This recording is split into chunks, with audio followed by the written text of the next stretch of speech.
महाराज, लाख मर गए तो चलेगा, लेकिन लाखों के तारनहार को जीवित रहना होगा। आप 300 मावलों को लेकर विशालगढ़ की ओर जाइए।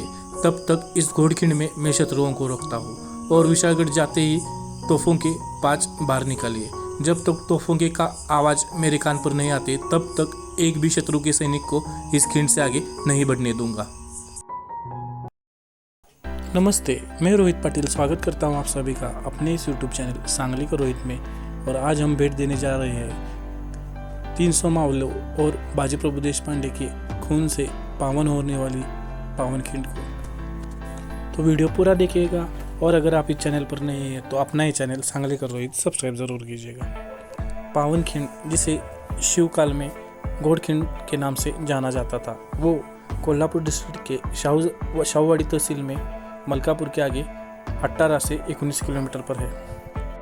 इस कहानी की शुरुआत होती है आज से लगभग 350 से 400 साल पहले, जब अफजल खान का वध हुआ। उसके बाद सिर्फ 18 दिनों में शिवाजी महाराज ने प्रतापगढ़ से पनाड़ा तक का सारा इलाका काबिज कर लिया और पनाड़ा किला, जो उस वक्त आदिलशाही में था, वो भी लिया। छत्रपति शिवाजी महाराज का बंदोबस्त करने के लिए अली आदिल शाह और बड़ी बेगम ने आदिलशाही का नामी सरदार सिद्दी जोहर को जंग जोहर किताब देकर 330,000 सैनिकों के साथ स्वराज पर आक्रमण करने के लिए छोड़ दिया। तब शिवाजी महाराज पनाड़ा किले पर ही थे। तब शिवाजी महाराज ने 2000 लोगों का 2 साल का खाने का बंदोबस्त हो सकता है, ऐसी तैयारी पनाड़ किले पर करके रखी थी। सिद्दी जोहर आया और उसने अपनी 30,000 फौज को अजगर जैसे आकार में पूरे पनाड़ किले के आसपास लगा दिया। मराठा साम्राज्य के मुख्य सेनापति नेतोजी पालकर उस वक्त कोकण के मुहिम पे थे। उन्होंने 2 बार उस सिद्दी जोहर की फौज पर आक्रमण किया, लेकिन उन्हें कामयाबी नहीं मिली।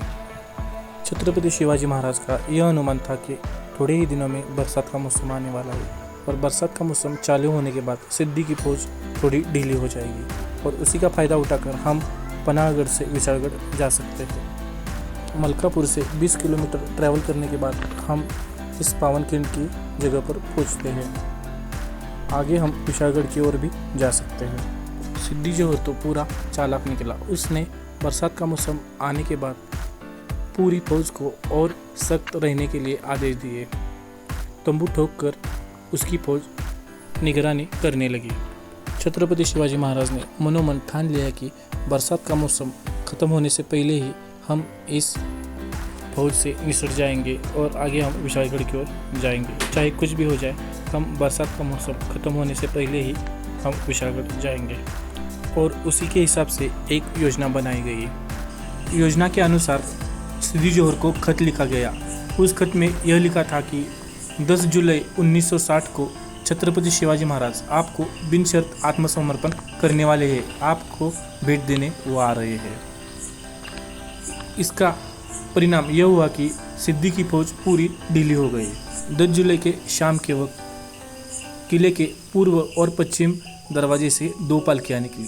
पहली पालकी थी नरवीर शिवाकाशित की, जो पूर्व दरवाजे से सिद्दी जोहर को भेंट देने जा रही थी, और दूसरी पालकी थी छत्रपति शिवाजी महाराज की, और उनके साथ थे बाजी प्रभु देशपांडे, फुलाजी प्रभु देशपांडे और 600 हत्यारबंद मावले, जिन्हें बांदल सेना के नाम से भी जाना जाता था। देखते ही देखते शिवाजी ने आत्मसमर्पण किया, ये बातमी पूरे सिद्दी की फौज में फैल गई और उसकी फौज पूरी तरह से ढीली पड़ गई। उसी का फायदा उठाकर असली शिवाजी, छत्रपति शिवाजी और बाजी प्रभु देशपांडे और 600 मावले पश्चिम दरवाजे से मसाई पठार की ओर से विशालगढ़ की तरफ जाने लगे। यहाँ दूसरा शिवाजी यानी शिवाजी काशिद की पालकी सिद्दी जोहर के शामियाने तक पहुंची और दोनों के बीच वार्ता होने लगी। तभी अचानक एक सिपाही दौड़कर आया और उसने बताया, जनाब, मैंने शिवाजी को मसाई पठार की ओर जाते देखा। तो सिद्दी जोहर उसे चिल्लाया, क्या बकते हो, शिवाजी तो मेरे सामने खड़ा है। और फिर से दोनों के बीच वार्ता चालू हो गई। थोड़ी देर बाद एक और सिपाही आया। उसने यही बताया कि मैंने शिवाजी को मसाई पठार की ओर भागते देखा। अब सिद्दी जोहर को थोड़ा शक होने लगा। इतने में ही अफजल खान का बेटा फाजल खान वहाँ आया और वो चिल्लाया, अगर ये असली शिवाजी है तो अफजल खान के वक्त इसके सिर पर एक गहरा जख्म था, उस जख्म के निशान इसके सिर पर होने चाहिए। ऐसा कहते ही सिद्दी जोहर ने अपने तलवार से शिवा काशिद का जीरोटॉप उड़ाया। देखा तो निशान नहीं था। दगा हो गया, असली शिवाजी भाग गया, ये तो नकली शिवाजी हुए। ढूंढो उसे, चिल्लाता हुआ सिद्दी जोहर शिवा काशिद पर कूद पड़ा और बोला, बता असली शिवाजी कहाँ है। बाजू में खड़े रहे सैनिकों ने उसे गिरफ्तार किया और उसे जमीन पर ढकेल दिया। उस वक्त शिवा काशिद अपनी सारी शक्ति एक करके गरज गया, छत्रपति शिवाजी तो क्या, उसकी परछाई भी तुझे देखने नसीब नहीं होगी। मरते दम तक तू शिवाजी महाराज को देख नहीं पाएगा। ऐसा कहते ही अफजल खान के बेटे फाजल खान ने उस शिवा काशिद के कलेजे में भाला फेंका और शिवा काशिद ने उस वक्त अपने प्राण छोड़ दिए। सिद्दी जोहर ने अपने दामाद सिद्दी मसूद को 10,000 की फौज के साथ शिवाजी को ढूंढने के लिए भेजा। इतने में एक सैनिक आया और उन्होंने बताया, शिवाजी विशालगढ़ की ओर भाग गया है। इस सारी झटापट में बहुत सारा समय निकल गया था। तब तक शिवाजी महाराज और 600 हत्यारबंद मावले आधे से ज़्यादा रास्ता काट चुके थे। आगे शिवाजी महाराज, बाजी प्रभु देशपांडे और 600 मावलों पैदल चल रहे थे और पीछे से 10,000 की घुड़सेना उनका पीछा कर रही थी। मलकापुर के आगे पांडरपानी गांव है और उस गांव के थोड़े आगे ये घोड़किंड है। ये मावले शिवाजी महाराज को लेकर वहां तक पहुंच चुके थे। इन्हें भी पता चला था कि सिद्दी जोहर अपना पीछा कर रहा है। उसी वक्त बाजी प्रभु जी ने छत्रपति शिवाजी महाराज को कहा, महाराज आप 300 मावलों को लेकर विशालगढ़ की ओर जाइए, तब तक इस खिंड में मैं सिद्दी की फौज को रोकता हूँ और विशालगढ़ जाने के बाद तोपों के 5 बार निकाले। जब तक तोपों का आवाज़ मेरे कान पर नहीं आएगा तब तक एक भी शत्रु के सैनिक को मैं इस खिंड से आगे नहीं जाने दूंगा। अगर हमने इस खिंड के आगे शत्रु को जाने दिया तो आगे खुले प्रदेश में शत्रु को रोकना नामुमकिन हो जाएगा। तो इस योजना के अनुसार बाजी प्रभु देशपांडे, फुलाजी प्रभु देशपांडे और 300 मावलों यानी 300 बांदल सेना इस खिंड में रही और बाकी के 300 मावलों को लेकर छत्रपति शिवाजी महाराज विशालगढ़ की ओर गए। विशालगढ़ अब भी 5 से 6 कोस दूर था।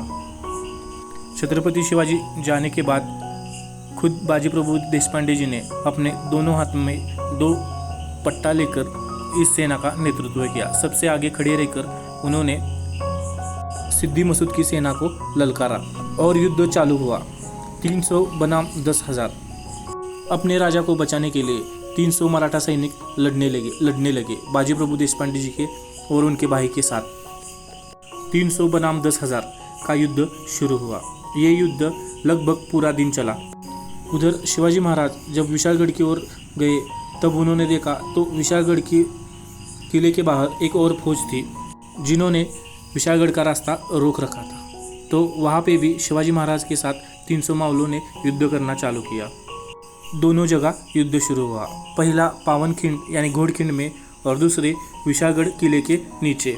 ऊपर से विशालगढ़ किले के किलेदार ने देखा तो खुद शिवाजी महाराज थे, तो उन्होंने अपने किले से सैनिकों को भेजा और शिवाजी महाराज को उस किले में प्रवेश मिल गया। इधर घोड़खिंड में अभी भी बाजी प्रभु और उनके 300 साथी लड़ रहे थे। उनके मन में एक ही था, जब तक तोपों की आवाज़ नहीं आती तब तक पीछे हटना नहीं है, चाहे कुछ भी हो जाए पीछे हटना नहीं है। इतने में एक सैनिक ने पीछे से बंदूक से निशाना लगाया और उसने बाजी प्रभु देशपांडे को गिरा दिया। गोली लगने के बावजूद भी बाजी प्रभु जी अपने सैनिकों के साथ लड़ते रहे। उनका एक ही मकसद था, जब तक तोपों की आवाज़ नहीं आती तब तक पीछे हटना नहीं है, चाहे कुछ भी हो जाए। बाजी प्रभु के शरीर पर ऐसी एक भी जगह नहीं थी जहाँ पर जख्म नहीं होते। उनका सारा शरीर जख्म से लाल हो गया था। उनके पूरे शरीर से रक्त निकल रहा था। फिर भी वो लड़ते रहे अपने राजा के लिए, स्वराज के लिए, उन्हें दिए हुए वचन के लिए। विशालगढ़ पहुंचते ही छत्रपति शिवाजी महाराज ने किलेदार को कहा, पूरब की ओर की 5 तोहफे डालो। तोहफों का आवाज़ घूम गया और उस घोड़खिंड तक पहुंच गया। बाजी प्रभु देशपांडे जी को पता लगा कि शिवाजी महाराज सही सलामत विशालगढ़ की गढ़ में पहुंच चुके हैं। तोपों का आवाज़ आने के बाद बाजी प्रभु देशपांडे जी ने कहा, महाराज सही सलामत विशालगढ़ की ओर पहुंच गए, मेरा काम हो गया, मेरी सारी चिंता मिट गई। यही उनके आखिरी शब्द थे। आज भी विशालगढ़ के नीचे बाजी प्रभु देशपांडे और उनके भाई फुलाजी प्रभु देशपांडे दोनों की समाधि है।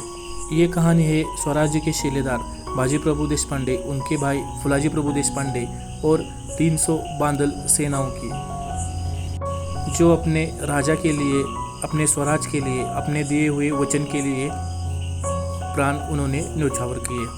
अभी हम उसी खिंड में है। बारिश बहुत होने की वजह से हम आगे जा नहीं पा रहे, पानी खिंड में बहुत है, इसकी वजह से हम आगे जाना हमें मुश्किल हो रहा है। हम यहीं तक आए हैं। आज भी हर साल बरसात के मौसम में पनाड़ा से पावनखिंड और पावनखिंड से विशालगढ़ बहुत सारे ट्रेकर्स बरसात के मौसम में आते हैं और उसी इतिहास की यादें ताज़ा करते हैं। शिवशाही के काल में इसे घोड़खिंड कहा जाता था और यहाँ पांडरपानी गांव के आगे ही घोड़माळ करके था।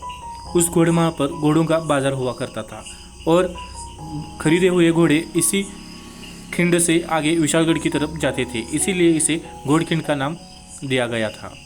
जब ये लड़ाई हुई उस वक्त के बाद इसे पावनखिंड का नाम दिया गया, क्योंकि बाजी प्रभु और उनके साथियों का खून यहाँ पे बह गया, इसीलिए इसे पावनखिंड का नाम दिया गया। आज ये पावनखिंड के नाम से जानी जाती है। ये खिंड लगभग 2 से 2.5 कोस दूर है। महाराष्ट्र सरकार ने यहाँ पे बहुत सारी सुविधा की हुई है। यहाँ खिंड तक आने के लिए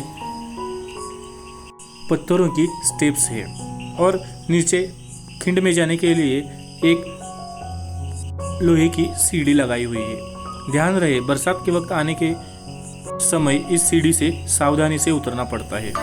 खिंड देखकर ऊपर आने के बाद हम ये बुरुज देखेंगे। आज भी इस बुरुज पर भगवा झंडा हर समय हर वक्त लहराता हमें दिखता है। ऊपर आने के बाद हमें आसपास का बहुत सारा प्रदेश दिखाई पड़ता है, जो हरा भरा और पूरा जंगल का इलाका है। महाराष्ट्र के कोल्हापुर डिस्ट्रिक्ट के शाहूवाड़ी तहसील में ये पावनखिंड है, जो हमें सहकुटुंब सहपरिवार एक बार तो जरूर देखनी चाहिए। यहाँ पर्यटकों की 12 महीने भीड़ रहती है। आप किसी भी ऋतु में आ सकते हैं। अगर आप लोगों को ये वीडियो अच्छा लगे तो कमेंट ज़रूर कीजिएगा, अपने दोस्तों के साथ शेयर ज़रूर कीजिएगा और अगर आप इस चैनल पर नए हैं तो अपना ये चैनल सांगलीकर रोहित सब्सक्राइब कीजिएगा। हम खेती, बिजनेस और पर्यटन रिलेटेड वीडियो अपलोड करते रहते हैं। फिर मिलेंगे अगले वीडियो में एक नया टॉपिक लेके। तब तक के लिए जय हिंद, जय महाराष्ट्र।